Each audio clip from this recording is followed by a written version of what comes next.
Hello everyone, welcome to another video on my channel. In this video, we are going to talk about a data structure that almost every developer, every JavaScript developer loves, which is set. So I also love to use a set in my JavaScript programs because it has so many benefits. It has its unique characteristics that it avoids you to having duplicate elements. That's its unique feature. Plus addition and the removing of the elements in the set is pretty easy. There are built-in methods which makes your code look more cleaner, more readable, like the add and the remove. And the main feature of the set is it allows you to store only unique elements. So if you have the primitive data types in the JavaScript, you don't have to worry about like having a duplicate entry if that is something that you want. But the set was not a full-fledged solution for the long period of a time. If you are using a set, then you would have encountered this problem that you may need to find out like a subset from an existing set or the superset. You may need to find out the difference between two sets or the union of them or the intersection of them. So all these are the common things that you have studied in your set theory, that you have seen in the Venn diagram. These are the common things that when you are dealing with the real world application. So those were the things that were missing in the JavaScript. But recently JavaScript has announced or released this version where they are supporting the new methods, and that will be soon available for all the browsers. Recently, like a Firefox is stably supporting it. You will not need a polyfill support for that because most of the browsers will be supporting this. I'm going to take you to the cool examples and let's see like what are the new methods, how they work, what benefits we get, how it changed the way we used to write a code, and how it simplifies the developer's life. So all right, let's see our first example. So first let's create one set. So I'm calling it S1, and this will hold a list of fruits. So I have apple, pear, carrot. Let me add more fruit into it. Let's add apple twice because set help us to remove the duplicate. So why not add a duplicate? S2 is the second set. S2 I added the apple, pear, carrot, which are basically present in my S1 also. So what I want to do now is I want to create a set called S3, and that has to be an intersection of S2, a new set which will have the elements which are present in the both of the S1 and S2. That's what an intersection means. So ideally I will get like apple, pear, carrot, because all of these are present in the S1 and S2. So I will console log that and let's see how it goes. Maybe what I'll do is I'll remove a carrot from S1, so that what I have is just pear and apple, which is intersection here. Let's see if this works, and we should get apple and pear because they are present in both of the sets. So intersection is the method that has been newly introduced in the JavaScript, which was not there. Now imagine the amount of code it has reduced. If I had to do this with a JavaScript before the intersection method was introduced, put a for loop on the S1 and would check that if any of the element in the S1 is present in the S2, then I will form a new set or the new list, and inside that I will maintain that result, and then we'll console log that. So this is how like you used to do that, which basically is the simple thing, the most simple thing that you're trying to do, but you have to write your custom code for that.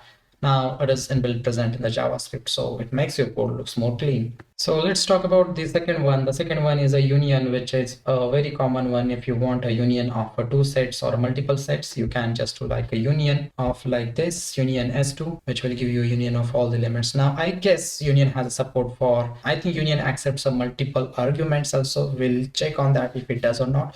First, let's give it a try and see. Yeah, I got a result that I wanted. It gave me all the elements that I wanted. For example, the carrot was not there, and the S1 I got that through the S2, so it is a union. We validated that. Okay.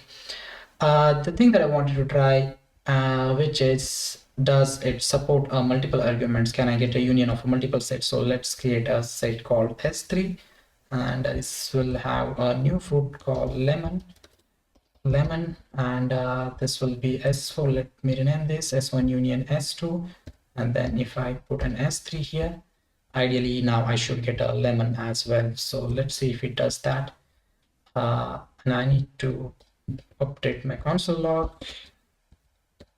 and apparently it doesn't support multiple arguments, I guess, or I think I'm using it in a wrong way. It could be like union and then S3, so it would give me a S1 union S2 and then union of the S3, which is working here. But I personally feel that this method should accept the multiple arguments where you can combine the sets in the single union, because this makes my code looks more lengthy and I'm repeating the same thing. Union. What I want is a single union, but I'm using a union keyword twice. So let me know guys, what is your opinion on this? Do you think that the union multiple times is a good, or it should support in multiple arguments? I'll be interested to know. Let me know in the comment. And the most important one, which perhaps I think like many a times, if you have to get a difference, symmetric difference, you have to put at least a 2 for loops there. We'll put a S1 symmetric difference of S1.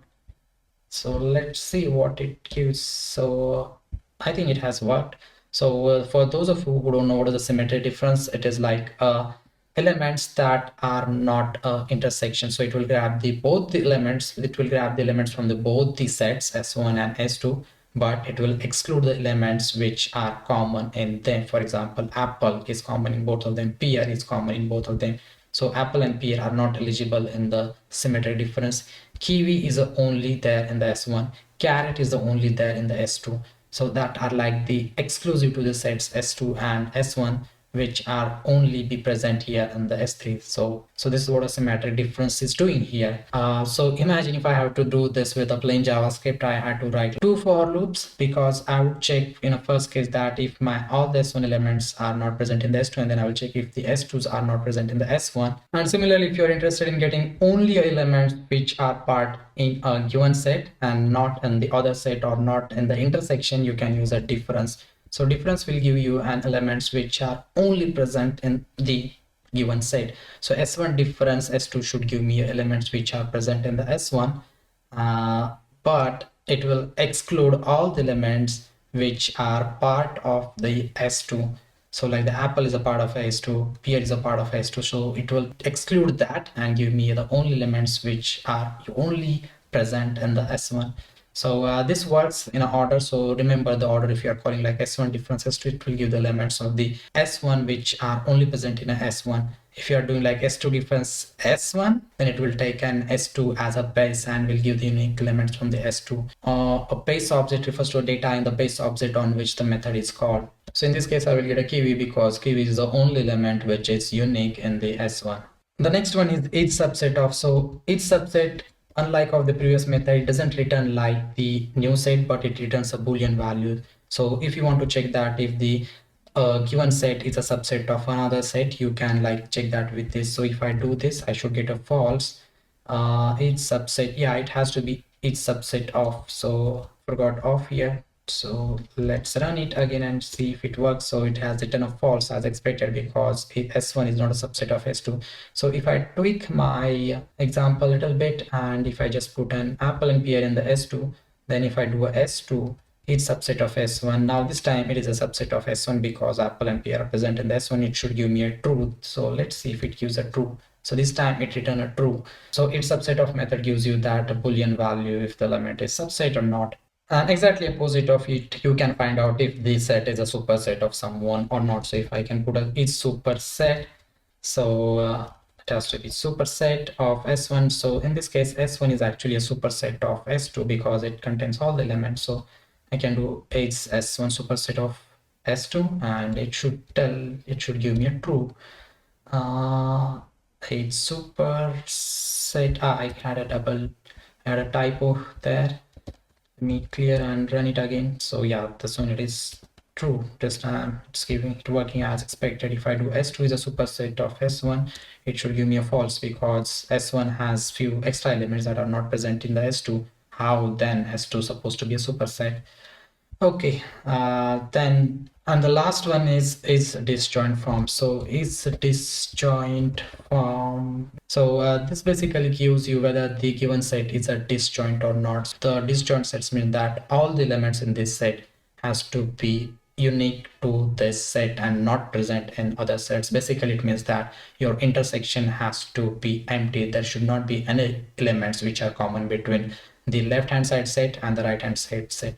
So in this case, I have like apple and pear which are common in both of these sets. So it is not a disjoint at all. So I can like prove that quickly if I do run that, and that's why when I run I get false. If I have to make a disjoint, then I need to remove the intersection. So I'll add a banana and maybe a pineapple here, and then in this case my S1 is completely disjoint from the S2. So this time I got a true.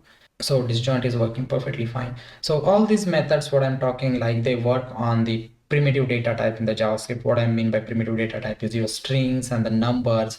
But what if you are going with complex data types like the offsets? So does it work there? Let me show you quickly. So I will change the example from the simple to something complex. So I'll add a name and age property to make it a JavaScript object.